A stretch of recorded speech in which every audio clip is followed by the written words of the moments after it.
Mevrouw Tuinman. We're here in the sunny Iceland today. We are at one of the mining firms of Genesis Mining. Genesis Mining is the largest cloud mining company of the world, and we are here to meet Dr. Marcho Krohn, one of the founders. Let's go.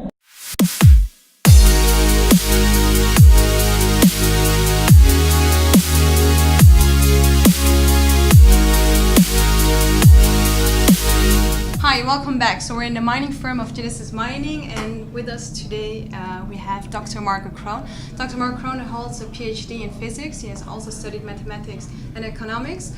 After several years of working experience in the financial industry, he came across Bitcoin. He quit his job, and I'm very curious to hear Dr. Marcho Krohn. Can you tell us your journey from Bitcoin to the world of cryptocurrency? Yes, of course. Thanks for the nice introduction. Very kind. Indeed, I have a PhD in theoretical physics, which is very much related to mathematics. And after that, I started to work for an investment bank in Germany. And it's a different world. The investment banking world really is different. And I learned quite a lot of things which are useful, but a lot of these things are also not so interesting at some point in time. And I'm also an enthusiast about computers, and I have a computer magazine which I read regularly. And this computer magazine one day had an article about virtual currencies. It was the most boring topic I could imagine at that point in time, and I was hesitating if I should read it, and at one point in time I was reading it. And this article talked about this new cryptocurrency, Bitcoin, and some anonymous inventor, Satoshi Nakamoto, and this is all digital and invented by some guy, not by a state, and you can print your own money with computers. And I was reading that and like, what the? This can't be real. This really can't be real. And I thought like, okay, this is probably an April's Fool joke because they do it. Yeah. And then I remember I kind of closed the magazine and I double checked whether it's April, but it was July, so couldn't be. But I also remember that in the past, of course, all of us, we make mistakes and we believe, okay, this can't work. And for me, it was the Wikipedia, actually. And I thought the Wikipedia can't work. And a few months later, I realized, okay, it works perfectly well. And I tried to understand why Wikipedia works. And I remember that thought like, okay, you have been wrong before. And the next day, I started reading again more about this very crazy Bitcoin thing. And about a couple of days and nights without sleep later, I realized, okay, this is the most crazy and innovative thing since the invention of the internet. So that took me about going from this is completely crap and can't work to this is the best thing I've ever seen, about 5 days. And from that time on, I started like, okay, how do I get Bitcoin? Yes. And how do you get Bitcoin? Yeah. Yes. That was a huge problem. That was in kind of mid-2012. So, and there were not many exchanges. It was really hard. I found the place, how to get some of these Bitcoins, and started buying some of these Bitcoins. And then a little bit later, like in 2013, via trading, there was a small community in Munich. I met my partners Marco Streng and Jakov Dolic. So together we thought like, okay, what can we do to improve the ecosystem? We had some ideas, but at the end of the day, what we found was that mining is an interesting thing. Yeah? And at that point in time, it was very profitable to mine Litecoins with graphic cards. That's what we call a GPU, a graphic processing unit. So we built the first small mining farm, and then were people coming to us when we built bigger farms, and they asked us, what are you doing there? Yeah, this is kind of a room full of computers. And we told them, yeah, we are printing money. They're like, what? Yeah, we are printing money. Yeah, and the people were like, okay, this is crazy. We don't understand it, but we want to participate. And this is kind of all about Genesis Mining, how Genesis Mining started. Wow, amazing, amazing. I wonder, seeing the fact that you are now an expert in cryptocurrency, so I would like to know, how do you see the cryptocurrency as a sector to develop in the coming 5 to 10 years regarding also the Bitcoin? Will it be accepted now as the fiat currency is? I get asked this question quite a lot. And Bitcoin was created end of 2008, or maybe in the years before, kind of was starting beginning of 2009. Yeah. So the whole technology is a little bit more than 8 years old. And it developed from something within the first 1-2 years, almost nothing happened. Bitcoin was actually almost at the brink of a collapse because no one was really interested in that. And over time it went up and up and up, and there was this famous pizza which was bought in the past for 10,000 bitcoins and so on. And over time it got more and more crazy. Actually, it's kind of a constant level of craziness which you can observe, and I'm in this since 2012. It's really hard and really difficult to predict what's going into 5-10 years. So if we extrapolate and kind of see like, okay, Bitcoin went from nothing, really one person did it, to a project which now million people all over the world are using, and where like probably hundreds of million people at least heard about Bitcoin from the newspaper or so. I think there is quite a lot of things which can happen. The one thing is the usage, the acceptance will certainly increase over time. There is so many countries all over the world that have problems with their local government issued currency. There was, for example, the demonetization in India, where the government at one point in time kind of removed from circulation or declared invalid 2 types of banknotes. There is high inflation in some countries like Argentina, Venezuela, and so on. So in these countries, you don't have to explain to people why a currency which is independent of the state and which can be used all over the world, why this is a great idea and a great innovation. So Bitcoin acceptance and Ethereum acceptance has increased dramatically in the last 2 years. And my best guess is like in 5 years, we'll be on a level where we have like more than 100 million people. And I think we are very close now actually from the point of no return, where no government in the world can stop this at all. Even if they want to, the economic loss they would suffer from not being part of it, while all the other countries are using it, would be enormous.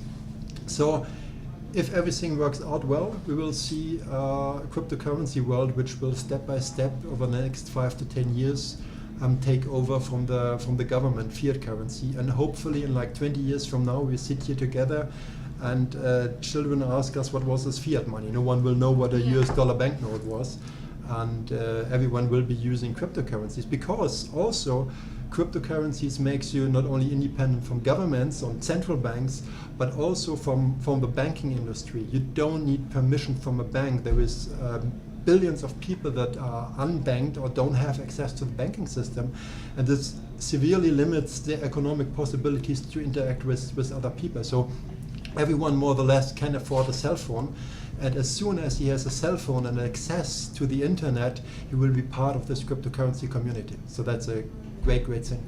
But everybody's super excited about this new project of Omnia, and everybody knows that Genesis is not starting an MLM, but Omnia is a proud partner of Genesis Mining, because Genesis Mining is providing the hash power and the hardware. Yes, that's correct. This is kind of 2 independent companies.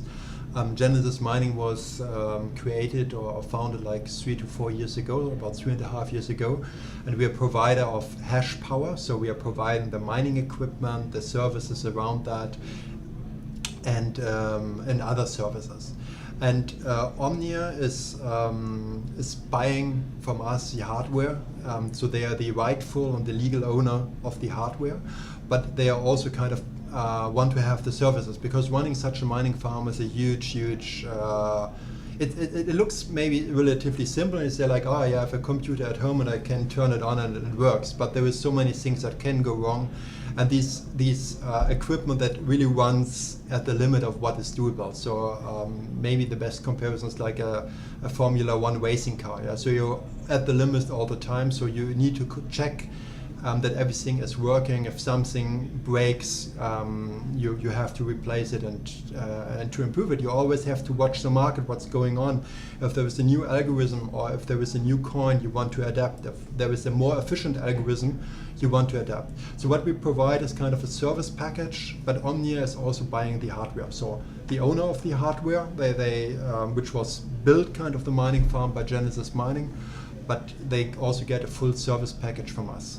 Can you explain me the part of the full service package? Yeah, that's kind of the hosting of the hardware, which means kind of sending it to a pool. You have these mining pools, ensuring that the hardware is running close to 100%. If something goes down, our team will be there to repair it. If there is, let's say, some ongoing things, like there is a new coin and Omnia wants to mine this new coin, our people can do that. or if there's, let's say, an efficiency boost. Sometimes there's like small things you can change and you can gain a little bit of efficiency, like 5% more hash rate, 10% more hash rate. That's the kind of services we provide. So we are constantly monitoring the space and provide also advice, of course, to our partners, what's going on and what is interesting. So OMNIA is in the best hands regarding the cryptocurrency world. Yes, we have a long experience, and actually we started 4 years ago when the market was going down for a while. It was kind of going down, the prices were going down for a year, which can happen. Yeah. But kind of in that time, to survive in a time of a downturn, that really makes you a strong and good and efficient company. So Genesis Mining and what we are doing, the mining business in general, is all about efficiency. So get the most out of your hardware, get the cheapest electricity prices, and being connected to the hardware companies that produce the GPUs. So we know the top people all over the world, and we buy in huge bulk the hardware, which makes the pricing much better.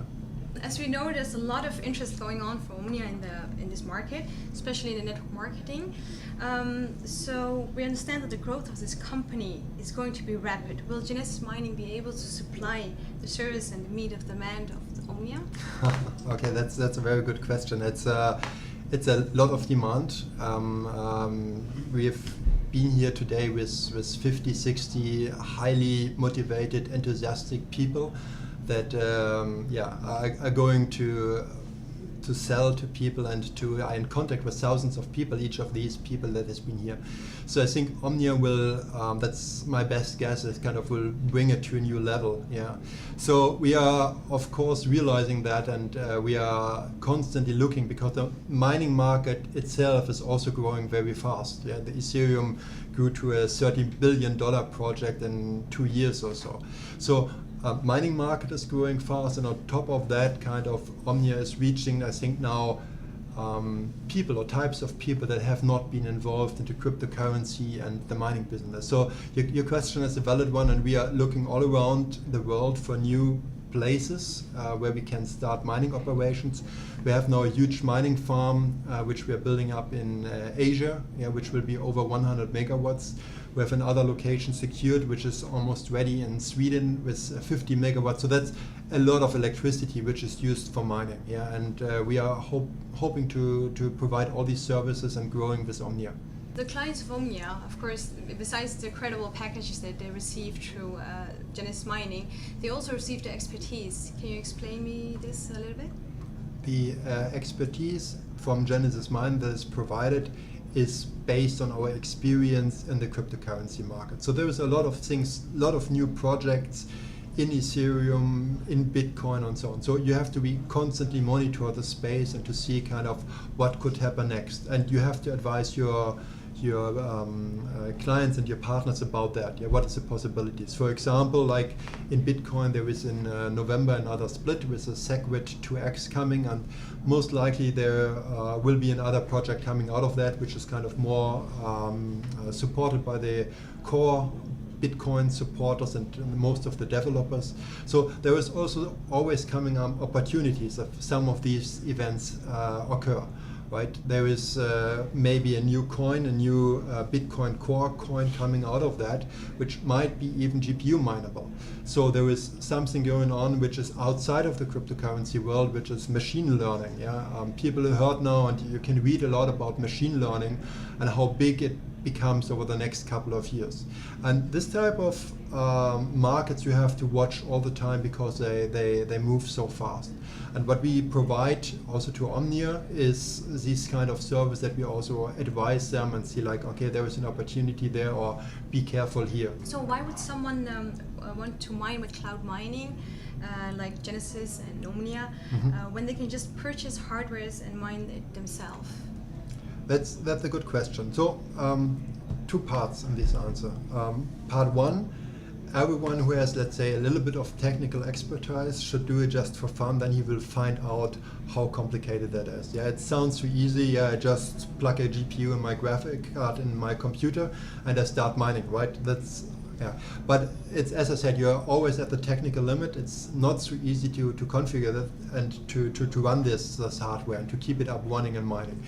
if you have the technical expertise, you should try it. Yeah, it's a great experience, but probably only few people at the end of the day will do it. What are the disadvantages of that? It's kind of more expensive to do it this way because you buy a single GPU and you don't buy 100,000 GPUs. You don't, or most people around the world, they have higher electricity prices because obviously if we buy electricity at a huge scale, so it's kind of the scale which helps Genesis Mining here to keep the prices much lower than any individual can do that. In addition to that, mining produces a lot of heat. You have seen this here today in the mining farm. Yeah, so there is a number of fans there, and there's a lot of cold air converted to hot air. So if you have these machines running at home, you also produce a lot of hot air, and in the summer you might not be too happy about that. And it also produces a lot of noise because you want to run your mining machine all the time to make the best use of your equipment. So it produces a lot of noise, and normally the partners are not, unless they are also mining enthusiasts, they are not so happy about that. If there is some rig running in the living room 24 hours, it's not good. There is so many other issues. Some of the mining equipment takes a lot of time to come from, let's say, from China. If something breaks, you need to ensure kind of how to repair it, send it back to China. There is problems with the customs and so on. So there's a number of reasons why mining is really a difficult and tedious job. Dr. Marco, I'm just wondering personally, if I would choose a coin to mine, except the Bitcoin, are there any advice you would give to me or to your friends with True OMNIA, what we should look into? There is different types of coin, as you said, and there is like Bitcoin, which is a very stable coin, and there is Ethereum, which is pushing forward the technology very fast. There's, for example, zcash, which is looking a bit more on the, or kind of specializes in providing anonymity to its users. I think the coin that kind of moves or has the most momentum also from a development perspective certainly is Ethereum. Yeah, it's kind of not so specialized like most of the other coins. It's kind of more like a platform where several other projects can use it as a platform and build on top of that. So Ethereum certainly is an interesting coin. If it comes to, let's say, daily mining revenues, it's more like that the market is very efficient, and if there is an inefficiency, kind of people will move the hash rate to the one or the other coin. But if you look long term, Ethereum certainly is an interesting coin. As usual in life, there is no guarantees for that. But if you kind of see how many teams and how many projects and ICOs there are on Ethereum, that's certainly a good measure. Okay, then, well, Dr. Marco, it was really an honor to see you here in Iceland and to receive all this information and expertise from the person himself. Thank you very much. And thank you. So let's go to the mining firm. I'm really excited to see them. Yes, thank you for being here, taking the long way to Iceland to see this mining farm and bringing all these very highly motivated and enthusiastic people. That's a great thing actually about cryptocurrencies, to see all these people coming together kind of under the vision of Satoshi Nakamoto and pushing the cryptocurrency sector forward. That's very exciting.